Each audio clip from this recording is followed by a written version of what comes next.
Ce n'était pas un froid, pas le genre qui pince les joues ou qui fait frissonner la nuque au petit matin. C'était autre chose, une absence. Comme si le soleil avait oublié un ingrédient essentiel dans sa recette de chaleur, laissant derrière lui une lumière un peu vide, une tiédeur mélancolique. Léa l'avait remarqué la première fois un après-midi de fin d'été, allongée sur sa terrasse, essayant d'absorber cette douce chaleur qu'elle aimait tant. Mais ce jour-là, la chaleur n'était pas venue. Ou plutôt, elle était là, mais comme diluée, comme un vieux souvenir d'elle-même. Elle avait mis ça sur le compte d'une fatigue passagère, d'une humeur maussade, ou peut-être d'une simple variation saisonnière un peu précoce. L'été touchait à sa fin après tout. Mais les jours passèrent, et cette sensation ne la quitta plus. Elle devint une compagne discrète, presque une ombre portée sur la lumière elle-même. Son chat, Mocha, un Maine Coon dont la passion pour les rayons de soleil était légendaire, fut le premier à confirmer, sans le savoir, l'intuition de Léa. D'habitude, Mocha s'étirait des heures durant sur le carrelage ensoleillé de la véranda, un petit volcan ronronnant de béatitude. Mais ces derniers temps, il changeait de place plus souvent, s'agitait, comme si la promesse de chaleur n'était jamais tout à fait tenue. Il cherchait, sans trouver, cette intensité qui faisait vibrer ses moustaches. Léa l'observait, un pincement au cœur. Même le roi du soleil semblait désorienté. Le matin, son rituel immuable était de prendre son café sur le balcon, exposé aux premiers rayons. Autrefois, la tasse tiédissait agréablement sous le soleil, et la chaleur se diffusait lentement dans ses mains. Maintenant, le café refroidissait avec une rapidité déconcertante, et le mug restait étonnamment frais au toucher, même après de longues minutes. Le soleil était là, visible, éclatant même certains jours, mais sa caresse sur sa peau était moins insistante, plus éphémère. Elle ne pénétrait plus les couches superficielles de l'épiderme pour y déposer cette douce empreinte qui réchauffait jusqu'aux os. C'était une chaleur de surface, une illusion. Les couleurs du monde semblaient avoir légèrement pâli. Pas de manière dramatique, non, juste une teinte moins saturée, comme si un filtre invisible s'était déposé sur la rétine collective. Les verts des arbres étaient un peu moins vibrants, les rouges des géraniums un peu moins flamboyants. Les jaunes, surtout, avaient perdu de leur éclat doré pour prendre une nuance plus citronnée, plus froide. Les ombres, autrefois si nettes et denses, prenaient une qualité plus douce, comme estompée, sans la profondeur habituelle qui les rendait presque tangibles. Léa en avait parlé à Martin, son voisin, un matin. « Tu ne trouves pas que le soleil est un peu différent ces temps-ci, moins fort ?» Martin avait haussé les épaules, le regard rivé sur son journal. « C'est l'automne qui arrive, Léa. Les jours raccourcissent, c'est normal. Et puis on a eu un été caniculaire, on ne va pas se plaindre d'un peu de répit. » Elle n'avait pas insisté. Elle savait que ce n'était pas une question de jours qui raccourcissent. C'était la qualité même de la lumière qui avait changé. Une sensation étrange, presque une mélancolie diffuse, commençait à s'installer en elle. Ce n'était pas une plainte, pas encore, mais une interrogation silencieuse qui bourdonnait dans son esprit. Elle cherchait des signes, des confirmations. Les plantes de son balcon, d'habitude si exubérantes sous le soleil, semblaient un peu plus pâles, leurs bords un peu moins vifs. Le basilic, si gourmand de lumière, tirait la langue plus vite que d'habitude, même avec un arrosage régulier. La terre dans les pots, même exposée au sud, conservait une fraîcheur persistante, ne séchant jamais tout à fait avec la même rapidité. Les soirées s'allongeaient bien sûr, mais le passage du jour à la nuit était devenu plus abrupt, moins teinté de cette lueur ambrée qui prolongeait la chaleur résiduelle du soleil. Dès que l'astre s'inclinait un tant soit peu, l'air se refroidissait avec une célérité inattendue. Les nuits étaient plus fraîches, les rosées plus abondantes, même en plein mois de septembre. On sortait les petites laines plus tôt, on rallumait le chauffage pour 1 heure ou 2 avant de se coucher. Des gestes anodins que tout le monde attribuait à une saison un peu capricieuse. Mais Léa voyait au-delà de ces explications de surface. Elle sentait que quelque chose de fondamental avait bougé. Le soleil n'était plus le même. Il était devenu un astre plus lointain, plus impersonnel. Il éclairait toujours le monde, mais ne le réchauffait plus avec la même générosité. Son éclat était devenu plus froid, presque métallique, malgré les apparences. Il y avait une sorte d'indifférence dans sa lumière, une absence de tendresse. Elle passait des heures à observer le ciel, non pas pour y chercher des nuages, mais pour scruter le soleil lui-même. Elle ne voyait aucune tache, aucune anomalie visible. C'était le même disque familier, mais son rayonnement, sa puissance invisible, son âme même semblait avoir diminué. comme si une fine couche de verre s'était interposée entre lui et la terre, atténuant sa ferveur sans altérer sa forme. Cette perception altérée du soleil commença à transformer son quotidien de manière insidieuse.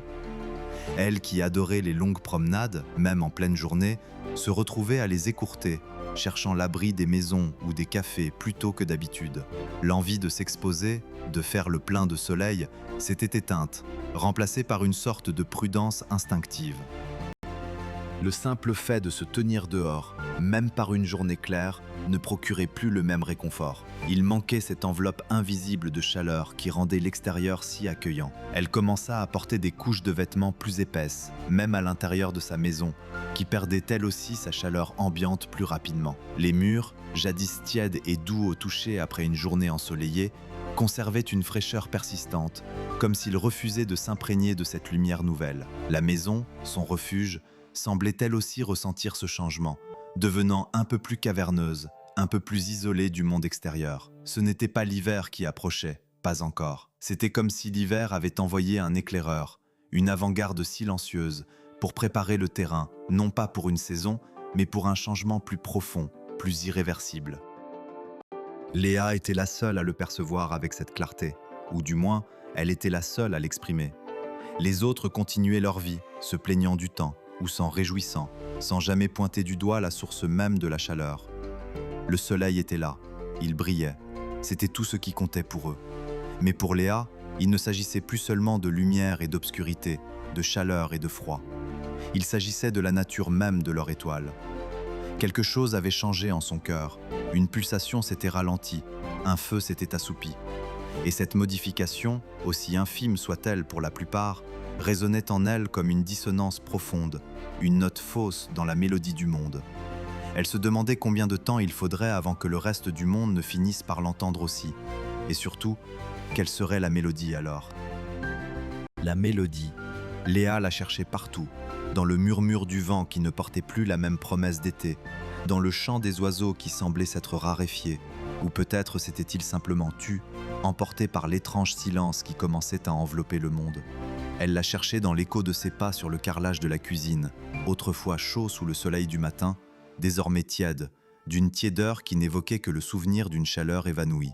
Le mois de septembre s'étirait, mais ce n'était pas le septembre habituel, celui aux journées encore généreuses, aux lumières dorées et aux soirs doux.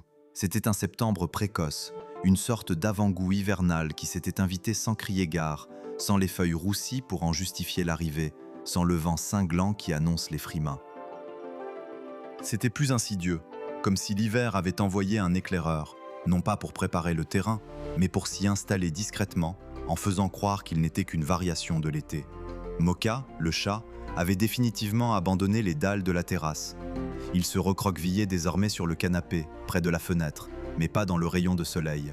Il était à côté, comme s'il attendait que la lumière se réchauffe, qu'elle redevienne ce qu'elle avait été.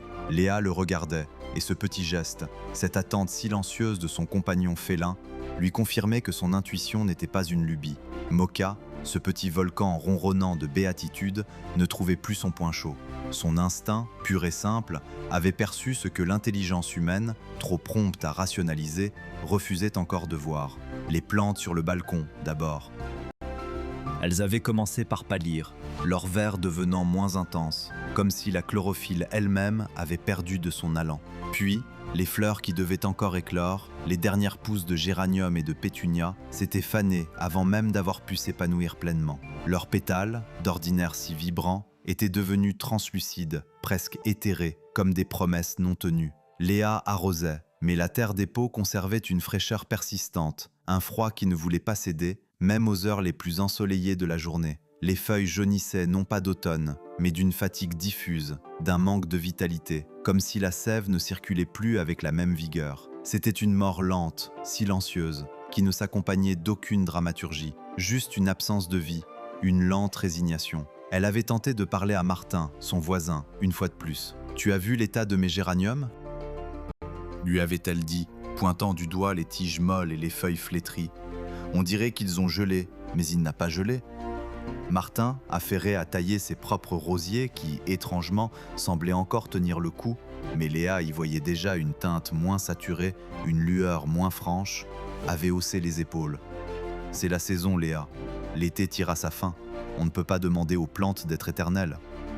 Mais ce n'est pas la même chose, avait-elle insisté. C'est comme si le soleil n'était plus le soleil.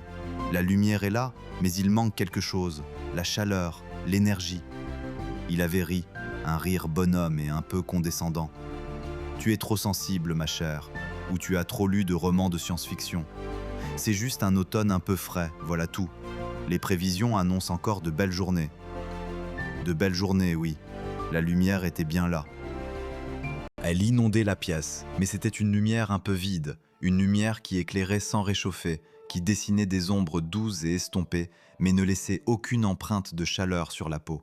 Elle était devenue pâle, cette lumière, plus citronnée, presque métallique par moments, dénuée de la générosité dorée qu'elle possédait autrefois. Elle était là, mais elle n'était plus une caresse, elle était une observation. Léa avait commencé à chercher les autres signes, les fruits du marché par exemple. Les tomates avaient une couleur moins éclatante, un goût moins prononcé, comme si elles avaient mûri sous un soleil différent, un soleil qui n'avait pas su leur insuffler toute leur saveur. Les pêches, d'ordinaire si juteuses et parfumées, étaient légèrement farineuses, leur chair moins sucrée, moins gorgée de cette essence estivale. C'était subtil, bien sûr. Les gens achetaient, mangeaient, ne se plaignaient pas outre mesure. Ils attribuaient cela à une mauvaise récolte, à une variété moins savoureuse, à n'importe quelle explication logique et rassurante. Mais Léa savait. Elle savait que la recette du soleil avait changé et que les ingrédients du monde en subissaient les conséquences. Les soirées s'allongeaient, oui, mais avec elles venait une fraîcheur qui s'installait dès la fin d'après-midi. Une fraîcheur coupante et tenace. On rallumait le chauffage plus tôt, on sortait les pulls plus épais, non pas par anticipation, mais par nécessité. Les promenades du soir qu'elle adorait n'étaient plus les mêmes. L'air se refroidissait si vite, si profondément, qu'il pinçait les joues et faisait frissonner, même sous des couches de vêtements. La lueur ambrée du crépuscule, d'ordinaire si douce et invitante, semblait maintenant plus lointaine, plus impersonnelle, comme si le soleil s'éloignait non seulement dans le temps, mais aussi dans l'espace, s'effaçant derrière un voile invisible. Elle passait des heures à observer le ciel, cherchant une anomalie, une tache, n'importe quoi qui pourrait justifier ce qu'elle ressentait. Mais le disque solaire était toujours là, rond et clair, sans nuages pour le voiler, sans éclipse pour le cacher. Il brillait, oui, mais son éclat était devenu plus froid, plus distant, comme si une fine couche de verre s'était interposée entre lui et la terre. C'était une dissonance profonde, une note fausse dans la symphonie du monde que seule elle semblait percevoir. Les gens parlaient de la météo, des changements climatiques, des hivers de plus en plus doux ou des étés de plus en plus chauds. Mais personne ne parlait de l'essence même du soleil. Personne ne disait « la lumière est là, mais elle ne chauffe plus ». Personne ne disait « les couleurs du monde ont pâli ». C'était comme si un aveuglement collectif s'était abattu, une incapacité à percevoir la vérité la plus fondamentale. Et Léa se sentait de plus en plus seule avec cette vérité déconcertante. Elle se rappelait les jours où elle s'allongeait sur l'herbe, le visage tourné vers le ciel, et sentait la chaleur du soleil pénétrer sa peau, réchauffer ses os, la remplir d'une énergie douce et apaisante. Cette sensation n'existait plus. Elle pouvait rester des heures sous les rayons, et tout ce qu'elle ressentait était une tiédeur mélancolique, diluée, qui ne parvenait jamais à chasser complètement le frais persistant. C'était comme si la promesse de chaleur n'était jamais tout à fait tenue, comme un écho lointain d'un souvenir agréable, mais jamais la chose elle-même. La maison elle-même semblait ressentir le changement. Les murs, qui d'ordinaire conservaient une douce chaleur solaire jusqu'au soir, étaient maintenant frais au toucher dès que le soleil commençait sa descente. Le linge séchait plus lentement sur l'étendage, et les serviettes de bain, une fois sorties, gardaient une humidité tenace, comme si l'air lui-même avait perdu sa capacité à assécher, à vivifier. Léa avait commencé à allumer des bougies, non pas tant pour la lumière, mais pour la petite flamme, pour la chaleur minuscule qu'elle dégageait, pour le réconfort illusoire qu'elle offrait face à cette absence grandissante. L'interrogation silencieuse de Léa se transformait peu à peu en une mélancolie diffuse, une tristesse qui s'insinuait dans chaque aspect de sa vie. Elle pensait à l'avenir, à ce que cela signifiait. Si le soleil, le cœur même de leur monde, avait diminué son âme, ralenti sa pulsation, assoupi son feu, quelles seraient les conséquences? Pas un effondrement brutal, non. C'était plus subtil, plus lent, comme une maladie chronique qui érode la vitalité petit à petit, sans coup de théâtre. Elle se demandait si un jour, les autres finiraient par voir. Si un matin, ils se réveilleraient et sentiraient enfin le froid métallique de la lumière, l'absence de chaleur dans les rayons, le goût délavé des fruits, la fatigue des plantes. Et si ce jour arrivait, quelle serait leur réaction? La panique? Le déni? Ou une résignation silencieuse, comme celle qu'elle ressentait déjà? Pour l'instant, elle était seule dans sa perception, une sentinelle silencieuse observant un monde qui, sans le savoir, commençait à se refroidir. Et la mélodie, elle la percevait de plus en plus clairement. C'était une berceuse, douce et insidieuse, qui murmurait l'indifférence du cosmos, une invitation au sommeil éternel, déguisée en simple changement de saison. Un pincement au cœur lui rappelait que ce n'était pas un rêve, c'était la nouvelle réalité, et elle se demandait combien de temps il faudrait avant que le monde entier ne l'entende et ne se joigne à elle dans cette interrogation silencieuse. Elle se demandait combien de temps il faudrait avant que le reste du monde ne perçoive cette nouvelle réalité, et quelle serait alors la réaction générale face à cette dissonance profonde. Pour l'instant, seule Moka semblait partager son fardeau, une petite boule de poils rousse qui, jadis, aurait passé ses après-midi à se fondre en un petit volcan ronronnant de béatitude sur le carrelage ensoleillé. Désormais, Moka errait. Il se déplaçait d'une pièce à l'autre, un mouvement lent, presque désespéré, reniflant les coins des tapis, s'arrêtant un instant près des plinthes, comme s'il cherchait une fissure, un interstice par lequel la chaleur d'antan aurait pu s'échapper et par lequel elle pourrait revenir. Sa quête était devenue un spectacle quotidien, une danse silencieuse de la privation. Léa observait cette errance avec un pincement au cœur. Chaque pas hésitant de Moka, chaque regard interrogateur qu'il levait vers elle, comme pour lui demander des explications, renforçait son intuition. Ce n'était pas un hiver précoce, ce n'était pas une météo capricieuse, c'était autre chose, une altération fondamentale, une note fausse dans la mélodie du monde. L'air lui-même portait cette étrangeté. Il n'était pas seulement frais, il était vide, un froid qui ne piquait pas toujours, mais qui s'insinuait, un peu comme l'oubli s'insinue dans les souvenirs, les diluant jusqu'à ce qu'ils ne soient plus que des contours estompés. Les matins devenaient des successions de gris, même quand le ciel était clair. La lumière, autrefois dorée et généreuse, avait pris une teinte que Léa qualifiait mentalement de citronnée, mais froide. Elle éclairait sans réchauffer, révélait les formes sans leur donner de vie. Les ombres, jadis nettes et profondes, s'étaient adoucies, comme si elles aussi avaient perdu de leur substance, s'étirant avec une mollesse mélancolique sur les façades des immeubles. Les couleurs des toits en tuiles, des briques des murs, des feuilles encore vertes des arbres, semblaient moins saturées, comme si un voile invisible, un filtre de tristesse, s'était déposé sur le monde. Les plantes du balcon n'étaient plus les seules à souffrir. Léa avait remarqué que ces plantes d'intérieur, ses petits ficus et son monstera, dont les feuilles avaient toujours été d'un vert profond et luisant, commençaient à pâlir. Leur vigueur s'étiolait. Elles ne se recroquevillaient pas, ne jaunissaient pas de manière dramatique, mais leur vert s'estompait, comme délavé, leur conférant un aspect fatigué, presque résigné. La terre de leur peau, même après un arrosage, conservait une fraîcheur persistante, une inertie qui la rendait lourde et peu accueillante. C'était comme si la sève même de la vie peinait à monter, privée de l'impulsion invisible que le soleil avait toujours donnée. La nourriture aussi. Léa ne s'était pas trompée. Les légumes du marché, même ceux qui arboraient une apparence irréprochable, manquaient de saveur. Les tomates n'avaient plus cette explosion sucrée et acidulée. Les herbes aromatiques, cueillies par ses propres mains, dégageaient des parfums moins intenses, comme dilués. C'était subtil, mais pour quelqu'un d'aussi attentif que Léa, c'était flagrant. Elle avait essayé de cuisiner des plats réconfortants, des ragoûts parfumés, des soupes onctueuses. Mais même la chaleur de la cuisson semblait s'évanouir plus vite, laissant derrière elle une tiédeur mélancolique qui ne parvenait pas à dissiper le froid qui s'insinuait partout. Les épices, d'habitude si vibrantes, semblaient elles aussi avoir perdu de leur panache, comme si leur essence avait été aspirée par cette indifférence solaire. Elle avait tenté d'en parler à sa sœur au téléphone. « Tu ne trouves pas que l'air est bizarre ces temps-ci » avait-elle demandé, choisissant ses mots avec prudence, craignant de paraître extravagante. Pas juste froid, mais différent. Sa sœur avait ri, un rire léger et insouciant. « Oh Léa, c'est l'automne qui s'installe, tu sais. Il paraît qu'il va être rude cette année. Et puis tu es toujours sensible au froid. Tu devrais venir passer quelques jours chez moi, le chauffage est à fond. » Léa n'avait pas insisté. Elle savait que les mots ne suffiraient pas. Il fallait ressentir cette absence, la percevoir dans chaque fibre de son être pour la comprendre. Les journées raccourcissaient et la transition était brutale. À peine le soleil avait-il commencé sa descente que l'air se refroidissait à une vitesse déconcertante. Les soirées qui auparavant s'étiraient en une douce pénombre, invitant à prolonger les dîners en terrasse, étaient désormais glaciales sitôt le crépuscule.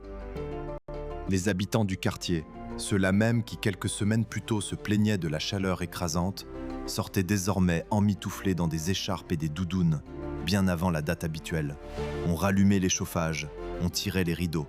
Le confort de la maison, ce cocon douillet, était devenu une forteresse contre un ennemi invisible, mais omniprésent. Léa sentait que le soleil n'était plus le même. Il brille, oui, il éclaire toujours le monde, mais son éclat était devenu plus froid, presque métallique. Il ne portait plus cette promesse de chaleur, cette générosité qui faisait éclore la vie. Sa lumière était plus lointaine, plus impersonnelle, comme celle d'une ampoule puissante mais sans âme. C'était un soleil qui accomplissait sa tâche, mais sans tendresse. Elle passait des heures à observer le ciel, à chercher un indice, une explication visible. Mais les nuages étaient des nuages, le bleu était du bleu, un bleu pâle, certes, mais du bleu quand même. Il n'y avait pas de tache solaire géante, pas d'éclipse partielle prolongée, pas de voile de poussière cosmique. Le soleil était là, identique en apparence, mais son essence même semblait avoir diminué. Comme si une pulsation s'était ralentie, un feu s'était assoupi au plus profond de son être. L'envie de se promener, de flâner, s'était éteinte en elle. Le simple fait de sortir était devenu une épreuve.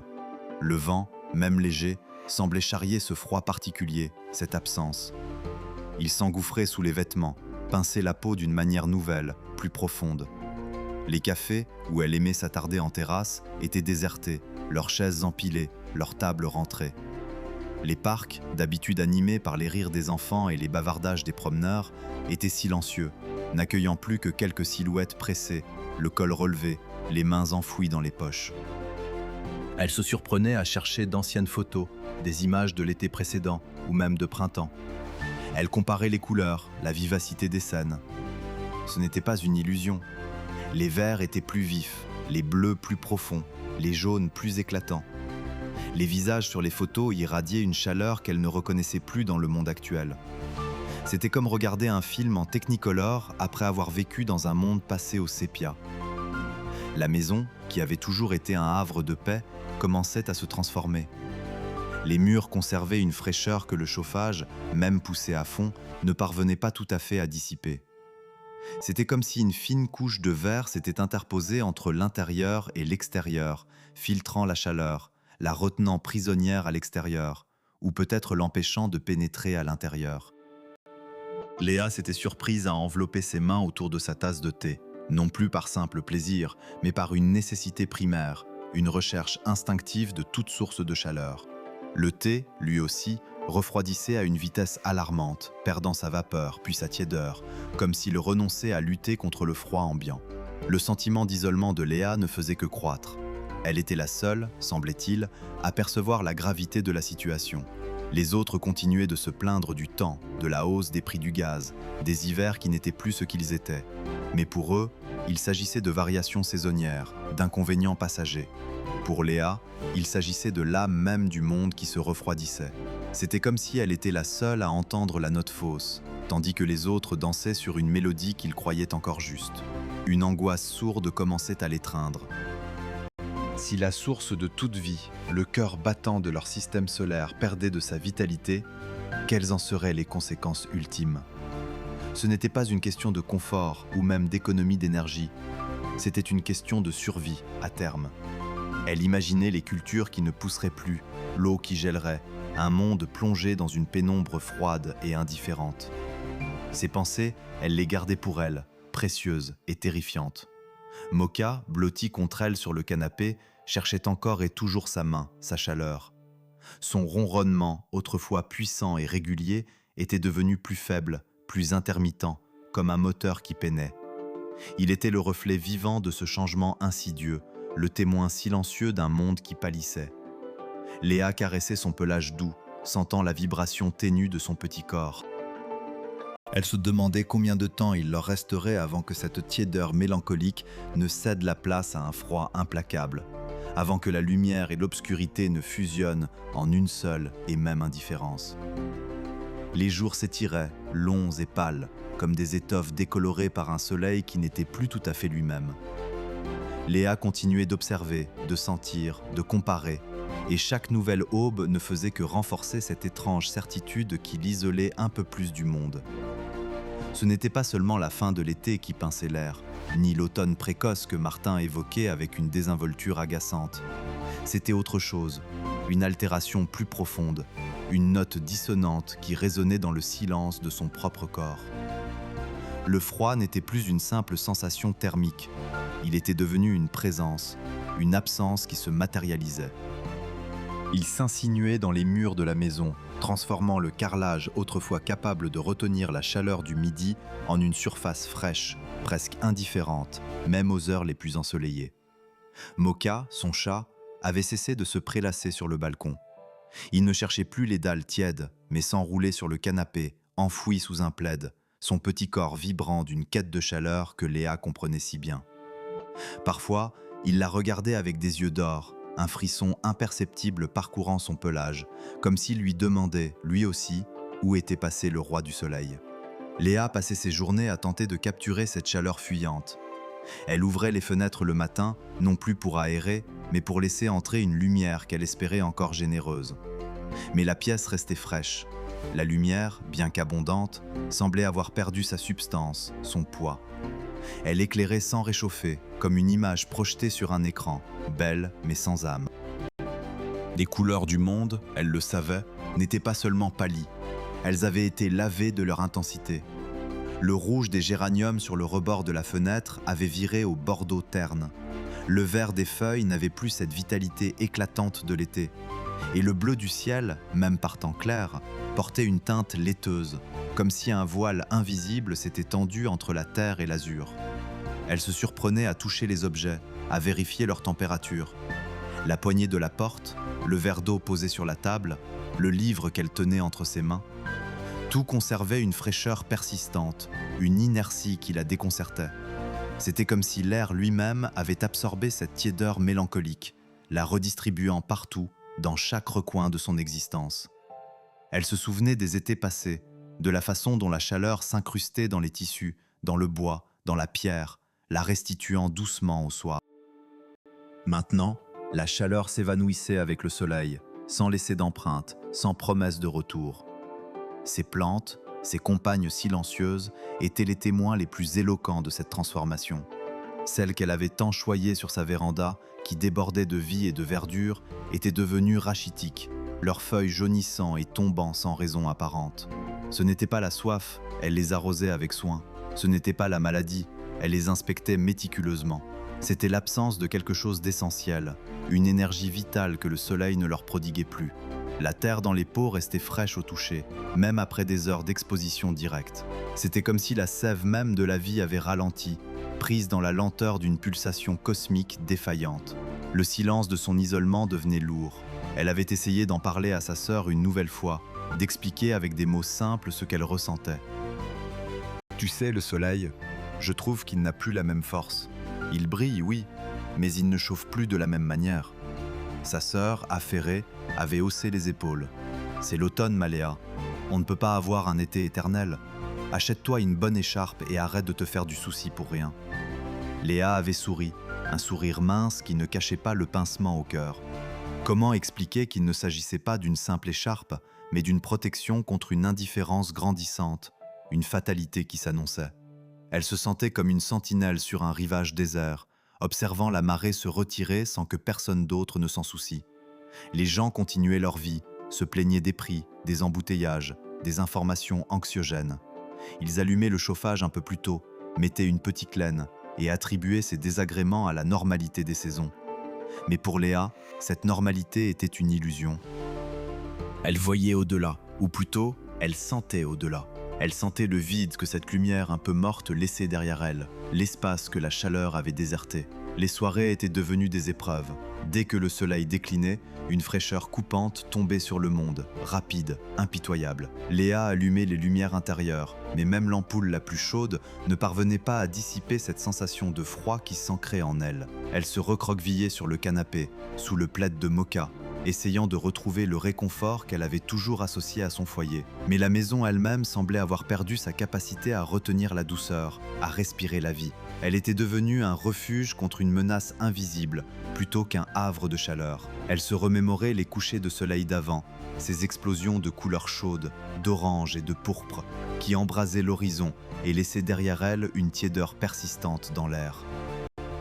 Désormais, le soleil s'éteignait avec une dignité froide, ses derniers rayons étant d'un jaune citronné, presque métallique, qui se diluait rapidement dans un gris violacé. Les ombres, autrefois nettes et profondes, étaient devenues plus douces, estompées, comme si la lumière elle-même n'avait plus la force de les dessiner avec conviction. La nuit, le froid s'intensifiait. Léa avait commencé à dormir avec une couverture supplémentaire, puis deux. Elle sentait l'humidité monter du sol, une fraîcheur qui s'accrochait aux draps, aux murs. Elle entendait le vent gémir parfois, un son qui résonnait différemment maintenant, comme un appel sans réponse. Elle pensait au soleil, cet astre qui avait nourri la vie sur Terre pendant des milliards d'années, dont la générosité était si totale qu'on l'avait pris pour acquis. Et si cette générosité s'était tarie? Et si sa tendresse s'était muée en une indifférence cosmique? Elle se levait souvent la nuit, attirée par la fenêtre. Le ciel était d'une clarté incroyable, les étoiles brillant avec une intensité froide et cristalline. La lune, lorsqu'elle était pleine, semblait plus lumineuse, projetant des ombres argentées sur le jardin. Mais cette lumière lunaire, si belle soit-elle, n'était qu'un reflet, une pâle imitation de la puissance perdue. Elle ne portait aucune chaleur, aucune promesse de vie. C'était une lumière de pierre, d'un monde lointain et sans âme. Léa n'était pas une scientifique, elle n'avait pas de télescope, pas de données à analyser. Elle n'avait que ses sens, son intuition et cette mélancolie diffuse qui l'accompagnait partout. Elle se sentait à la fois ridicule et terrifiée. Ridicule de croire à une chose si invraisemblable, terrifiée par la certitude grandissante que c'était vrai. Le soleil n'avait pas changé de place, il n'avait pas diminué de taille, il n'avait pas cessé de briller. Mais son essence, son âme même, semblait avoir subi une mutation silencieuse. Une pulsation s'était ralentie, un feu s'était assoupi, et cette tiédeur d'antan était devenue un souvenir lointain, une caresse oubliée. Elle se demandait si d'autres, quelque part dans le monde, commençaient aussi à percevoir cette dissonance, si d'autres âmes sensibles s'éveillaient à cette nouvelle réalité, à cette étrangeté qui s'installait, jour après jour, dans le tissu même de l'existence, ou si elle était condamnée à être la seule à sentir l'étreinte grandissante du froid, la seule à comprendre que ce n'était pas l'hiver qui venait, mais quelque chose de bien plus ancien et de bien plus menaçant, la lente mort d'une étoile, perçue non pas par les instruments, mais par le frisson qui parcourait son propre corps, par le silence qui s'épaississait autour d'elle. Le monde continuait de tourner, mais pour Léa, il pivotait désormais autour d'une absence, d'un vide glacial qui n'attendait que le moment de se révéler à tous. Léa n'était pas folle. Son pressentiment, ce murmure glacial que le monde refusait d'entendre, allait bientôt se transformer en un hurlement universel. Les scientifiques, d'abord sceptiques, durent se rendre à l'évidence. La lumière citronnée, la tiédeur mélancolique, n'étaient pas le fruit d'une imagination fiévreuse, mais le symptôme d'une maladie cosmique. Le soleil, notre étoile nourricière, s'éteignait, lentement, inexorablement. Les hivers s'étirèrent, les étés se firent fantomatiques, les récoltes gelèrent, les océans reculèrent sous l'assaut des glaces. La terre, jadis berceau de vie, devint un mausolée de givre, un désert blanc et silencieux. L'humanité, poussée à l'extrême, se retrancha. Des villes souterraines, les archéologies, furent creusées dans le pergélisol, devenant les derniers bastions d'une civilisation assiégée par le froid éternel. Des générations naquirent et moururent sous terre, ne connaissant le soleil que par des simulations et des récits d'un monde révolu. Mais l'esprit humain, même confiné, est une flamme qui refuse de s'éteindre. Alors qu'Aristorne, vieilli mais jamais résigné, observait la stabilisation du soleil dans sa torpeur glaciale, une nouvelle branche de l'espoir germait, un vaisseau, une arche interstellaire, capable de porter les semences de l'humanité vers un autre système. Des siècles de travail, de sacrifices, d'innovations inimaginables furent investis dans ce projet fou. La famille Dubois, dont les descendants avaient survécu à chaque épreuve, fut parmi ceux choisis pour ce voyage au-delà de l'horizon connu. L'arche s'éloigna de la terre, une perle bleue et blanche figée dans le vide. Un adieu silencieux à notre berceau devenu tombeau. Le voyage fut long, parsemé d'épreuves et de merveilles, traversant les abîmes stellaires, portant en son sein le souvenir d'un soleil mourant et la promesse d'une nouvelle aube. Puis vint le jour. Après des générations passées à contempler les étoiles à travers des hublots, les descendants des survivants posèrent enfin le pied sur Novatera. L'air était vif, le sol ferme sous leurs bottes. Et là, au-dessus d'eux, un soleil nouveau, jeune et ardent, inondé de sa lumière dorée, un ciel inconnu. Il n'était pas le même que celui de la vieille terre, mais sa chaleur était une caresse longtemps oubliée, une promesse de vie renouvelée. Les premiers pas furent hésitants, empreints de l'héritage d'un monde perdu et de la prudence acquise dans les ténèbres. Mais les visages, tournés vers l'astre bienveillant, rayonnaient d'une espérance pure. Ils construiraient ici, sur cette terre vierge, une nouvelle civilisation, plus sage, plus consciente de la fragilité de toute existence. Les échos de Sol, le souvenir de l'étoile endormie, résonneraient à jamais dans leurs récits, un avertissement silencieux et une preuve immortelle de la résilience humaine. L'humanité avait trouvé son chemin, non pas en défiant le destin de son étoile, mais en embrassant l'infini, portant sa flamme intérieure à travers le cosmos vers une nouvelle aurore éternelle.